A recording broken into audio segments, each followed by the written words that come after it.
Ito ang mga pinapakain namin sa mga alaga naming kambing, mga damo na tulad ng tabtabukol at itong mga mombasa na aming paninda.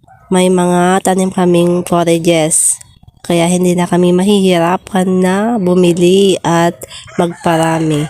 May mapagkukuhanan na kami. Ang una talaga na pinagkukuhanan namin ng hanap buhay ay ang pagbebenta ng halaman na pagkain ng mga kambing. At dahil meron na kami nito ay naisipan naming mag-alaga na ng kambing dahil sayang naman po yung panahon. Sa katunayan, nakapag-harvest na kami ng mga dahon ng indigo pera o malalaki na sila, halos 1 taon na din. At dahil hindi pa opisyal na tag-ulan ay meron pa tayong makukuha na mga damo-damo sa bukid. Kaya yung mga damo muna at mga ipil-ipil para sa tag-ulan ay yung mga Madre de Agua at indigo pera para hindi po sila magsawa sa mga forages na meron tayo. Dapat pa iba-iba po yung pinapakain.